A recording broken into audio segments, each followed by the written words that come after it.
Hello everyone, it's Monster Review Girl, and I hope you all enjoyed the intermission. Now we're stepping away from Monster Hunter once more and looking to the real world. Coming in at fourth place is the Leopold Gecko. This odd little reptile-type member of the lizard family lives in human settlements, arid highlands, and deserts within the reptile kingdom.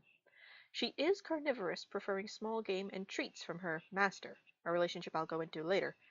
These meek little creatures are perhaps the most adorable members of the lizard family. Soft, sensitive skin and a pudgy tail, paired with a petite body, big, expressive eyes. I can see why they're deemed the cutest of the kingdom's monster residents. I mean, look at it!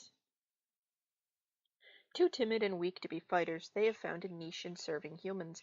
However, they've gone one step beyond their maid gecko cousins. Instead of taking a servant role, they have become pets. They are highly dependent on humans for protection since they lack the sticky pads found on other members of the gecko family. This lack of defensive ability, paired with their timid natures, makes them very poor hunters. Unable to take on anything more alarming than the smallest and least threatening of prey, their adorable, meek nature makes them very popular in their chosen role as pet. Even staunch followers of the Order tend to be quite tolerant of these little cuties, which is saying something. When they find a man who takes their fancy, they simply just start following him around. Soon wooed in by her sheer cuteness, he takes her in. These non-aggressive, adorable as hell monsters are based off of the real-life leopard gecko. I'm not surprised these little bundles of cuteness made it to fourth place. I need a filling after all the cuteness I just witnessed. We're in the final stretch now. These three were in intense competition the last few days of the poll. Coming in at third place is the sea Lamia. A cousin to the regular Lamia, these girls take inspiration from the sea snakes that dwell in various tropical waters. Softer and more huggable than their land-bound counterparts, they seem not all there due to their glassy-looking eyes. However, they're very sharp-minded, far more aware of their surroundings than they look. Like their real-life equivalents, they are extremely venomous, their venom able to paralyze some of the largest and most powerful sea beasts almost instantly. As a result, they live a very peaceful life despite their dangerous surroundings. They seem to live life at a relaxed, almost pokey pace. They're very friendly to all they meet, sometimes acting like a stretch of coastline's lifeguard, bringing swimmers in peril to shore and, if male, flirting with them shamelessly. Despite needing to breathe air like all Lamia, and everything except for fish, they have learned how to absorb small amounts of oxygen from the water around them, greatly extending the time they can hold their breath. The glassy eyes the entire species has are a result of crippling nearsightedness. Anything further away than a meter is a blur.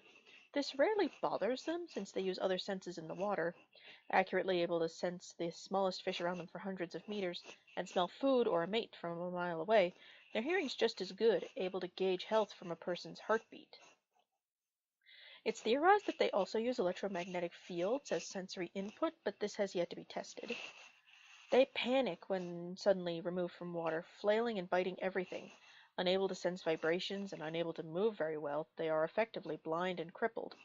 After flailing around and biting everything that gets too close, they tire and curl up in a ball and cry in a heartbreaking display of helplessness. Entire crews have been sickened trying to return a sea lamia to her native habitat.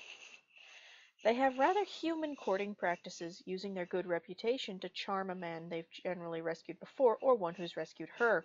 A true show of bravery, even given their venom and flailing. For their husbands, these girls will do anything, even braving land, though they cling to him like a limpet as their one form of safety and the one thing they can kind of see. I like how they've been interpreted, since generally sea snakes don't mean harm to anybody, just like these girls. They have no problems with humans. Moving on to the top two. Now, the competition between these last two girls was intense. It looked for a while there like they might tie for first, but in the end, the first one won out by like 3 or 4 votes. The first mammal on this list comes in at second place, the Linians. Inspired by the Linians of the Monster Hunter franchise, these cat family beastmen are small girls about the size of a goblin. They live anywhere in the reptile kingdom and can eat pretty much anything. Despite their wide variety of personalities, they tend to be hardworking, friendly, and devoted. Despite their small stature, they do have fully adult figures. They all have distinct feline features with wild, varying fur colors from natural colors and patterns to greens and blues cropping up every now and again. Aside from their bodies, the most recognizable feature is their voice. They will liberally sprinkle their speech with cat noises and cat puns. Some find it annoying, others take it in stride, and even still others start making it up themselves. Linians form two distinct groups in the wild, felines and melinks. Felines have white fur and are generally peaceful. They will sometimes aid travelers by giving them directions or briefly distracting a dangerous creature. Melinks, on the other hand, are little thieves who will club you over the head and take your stuff. Anyone who's played Old World Monster Hunter will know what I'm talking about. If you follow these girls back to their base, you'll find a small pile of stolen property in the center of the village. While at first this seems like a really bad idea, it's in fact a way to lure men and women into the village. Once they arrive, the Linians pamper and care for their guests to the point that they decide to stay, despite being able to come and go as they wish. Women end up transforming and becoming one of the Linians, while men generally find themselves dealing with all of them wanting his attention. A faithful adaptation of one of the unspoken stars of the Monster Hunter franchise, these spunky little ladies earned their second place spot today. Before we get to the lady who took the crown today, there is an honorable mention who will receive her own video later so she can truly shine. The Nakark, a cousin of the Scylla. These ladies are guardians of the dead and dwell in caverns referred to as Dragon's End. Based off of the elder dragon Nakarkos, these girls are a faithful but still unique adaptation. First place goes to a lady from Monster Hunter World, a dragon we know little to nothing about. Now, anybody who's played World knows who I'm talking about. That's right, the crown goes to Hazak, an adaptation of the Monster Hunter World elder dragon Val Hazak. Similar in a lot of ways to Nakark as a guardian of the dead, Hazak lives in the gloomy reaches of the dragon graveyards. What she actually is happens to be a subject of debate among researchers. Some argue that she is undead due to her residence and abilities, others argue that she is a reptile. What exactly they are is a question not even Hazak herself will answer. They are rarely seen tending to reclusive behavior. It's said that they only emerge when the time comes to collect those who are worthy of being laid to rest in the dragon's graveyard. They are the caretakers of the graveyard. It's said that if you come without intent to rob, they will help you, leading mourners to the proper place, or allowing researchers to come and study the fallen dragons.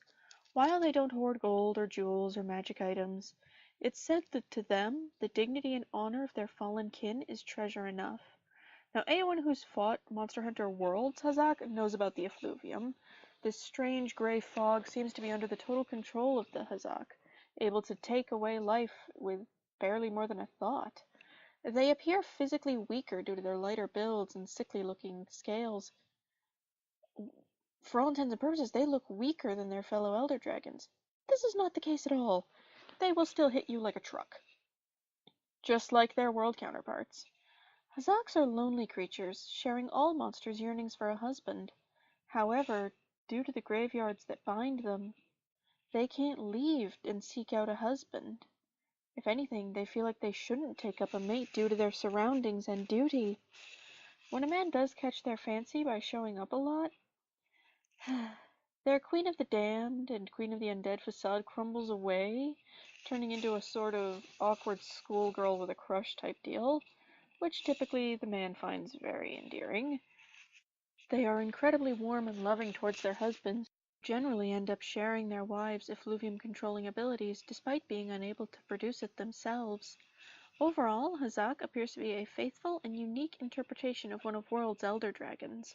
That, paired with her Queen of the Dead motif, I can see why she claimed the #1 spot today. This has been 2019's popularity contest between the residents of the Reptile Kingdom. Links to the profiles in this video and in part 1 and the creator's main page will be in the description. My next video is going to be on the fall of Lescaete and how the Order actually had a rather large part in it. This has been Monster Review Girl, signing off.